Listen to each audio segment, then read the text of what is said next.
Hello students, आज हम class +2 unit 1 electrostatics का chapter C electric potential and flux का नेक्स्ट टॉपिक करेंगे। आज का जो हमारा टॉपिक रहेगा वो रहेगा गाज theorem.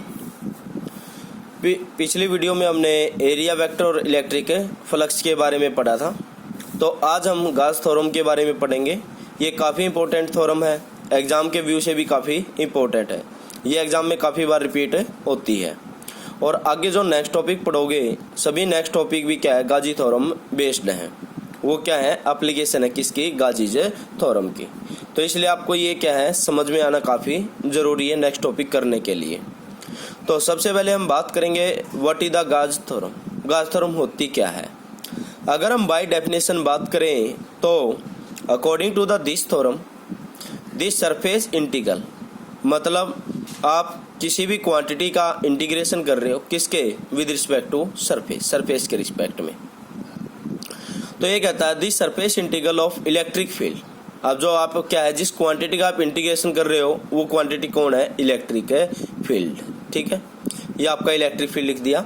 This surface integral of the electric field produce by any source, और जो इलेक्ट्रिक फील्ड है वो प्रोड्यूस हो रहा है किसी भी सोर्स से, वो कोई भी चार्ज पार्टिकल हो सकता है। ठीक है, अब इसने कहा था सरफेस इंटीग्रल, मतलब आपने इसका इलेक्ट्रिक फील्ड का इंटीग्रेशन करना है किसके, विद रिस्पेक्ट टू सरफेस के। तो ये विद रिस्पेक्ट टू सरफेस हमने इसका क्या कर दिया, इंटीग्रेशन कर दिया, और ये इंटीग्रेशन हो गया। ठीक है, अब देखो इसने कहा the surface integral of electrostatic field, मतलब जो आपका इलेक्ट्रोस्टैटिक फील्ड है, इलेक्ट्रिक फील्ड है, ये आपका इलेक्ट्रोस्टैटिक इलेक्ट्रिक फील्ड है, इसका आप क्या कर रहे हो, इंटीग्रेशन कर रहे हो किसके, विद रिस्पेक्ट टू सरफेस के, और इसकी जो लिमिट है वो क्या रहेगी, सरफेस। ठीक है, तो प्रोड्यूस बाय एनी सोर्स, और जो इलेक्ट्रिक फील्ड प्रोड्यूस हो रहा है वो किसी भी सोर्स से प्रोड्यूस हो सकता है, वो कोई भी एक चार्ज पार्टिकल भी हो सकता है, ओवर एनी क्लोज्ड सरफेस।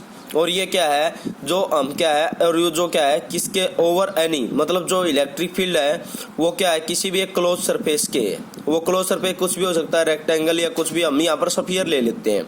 तो इस स्फीयर के ऊपर क्या है, ये इलेक्ट्रिक फील्ड प्रोड्यूस हुआ है। ठीक है, ओवर एनी क्लोज सरफेस। तो क्लोज सरफेस को रिप्रेजेंट करने के लिए यहाँ पे हम क्या लगाते थे, ये इस प्रकार का सिंबल। तो इसका मीनिंग क्या है, over any closed surface. As enclosing a volume V, और उसकी जो सरफेस की वॉल्यूम है वो क्या है, वी इन वैक्यूम है। तो टोटल इलेक्ट्रिक फ्लक्स, तो ये कहता है कि जो हमारा टोटल इलेक्ट्रिक फ्लक्स है ये इक्वल ले लिया किसके, टोटल इलेक्ट्रिक फ्लक्स के। तो ये कहता है जो टोटल इलेक्ट्रिक फ्लक्स है, इलेक्ट्रिक फ्लक्स के बारे में मैंने बताया था कि किसी भी क्लोज सरफेस में how many number of the electric line pass, भी किसी भी क्लोज सरफेस में कितनी number of electric line pass हो रही है वो क्या कहलाता है, इलेक्ट्रिक फ्लक्स कहलाता है। तो ये कहता है जो टोटल इलेक्ट्रिक फ्लक्स होगा ओवर द क्लोज सरफेस, इस क्लोज सरफेस के ओवर से, तो ये कहता है ओवर द क्लोज सरफेस। तो total electric flux over the close surface का मतलब है ये आपका एक सरफेस हो गया, इसके सेंटर पे आपने चार्ज पार्टिकल रख दिया, तो इसकी इलेक्ट्रिक फील्ड लाइंस क्या होंगी, ये इस प्रकार होंगी। तो ये क्या हो जाएंगी, ओवर क्लोज सरफेस। ठीक है, तो ये कहता है जो टोटल इलेक्ट्रिक फ्लक्स है over close surface as in vacuum is, वो हमेशा इक्वल होगी किसके, 1/में epsilon times of the total charge क्या हो, और इनटू में क्या आ जाएगा, जितना आपने यहाँ पर टोटल चार्ज रखा है। अगर आपने टोटल चार्ज क्या रखा है तो यहाँ पर क्या आ जाएगा, अगर आपने क्या ये वाला क्या रखा है तो ये आ जाएगा। तो ये क्या कहता है, तो ये कहता है कि जो इलेक्ट्रिक फ्लक्स हमारा टोटल इलेक्ट्रिक फ्लक्स है किसके अलोंग, क्या है, किसका, इलेक्ट्रिक फ्लक्स। तो ये कह रहा है टोटल इलेक्ट्रिक फ्लक्स हमारा इक्वल होगा किसके, क्या हुआ, अपॉन में एप्सिलॉन नॉट के।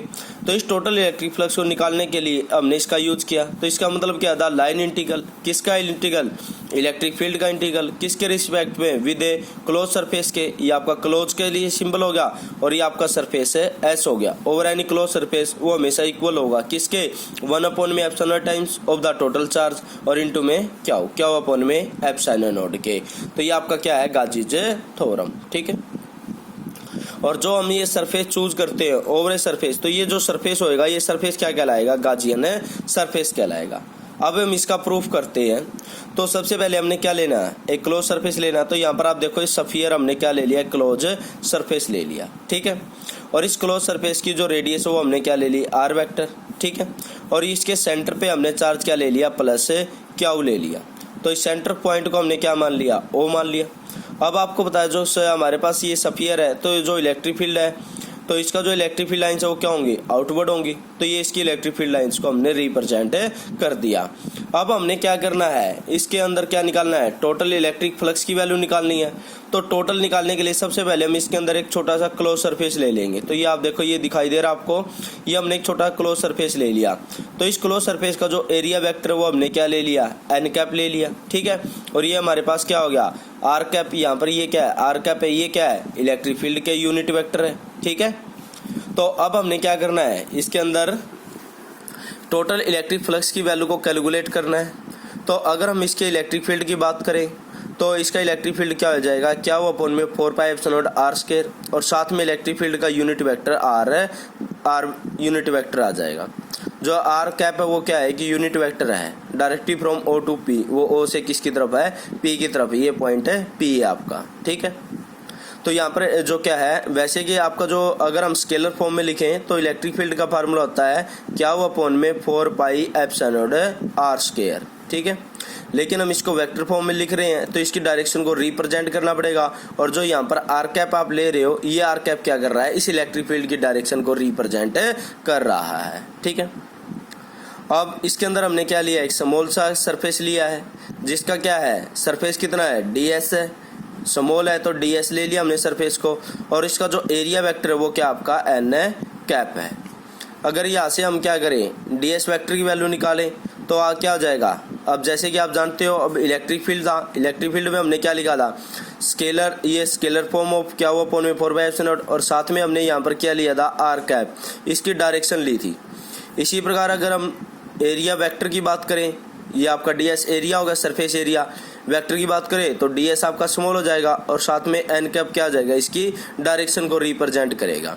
तो यहाँ पर ds वेक्टर आपका किसके इक्वल हो जाएगा, n कैप है ds के। तो जैसे मैंने बताया जो n कैप है वो यूनिट वेक्टर है along the outward normal to the area element, मतलब जो आपका एरिया है उसके एरिया वेक्टर को रिप्रेजेंट करेगा।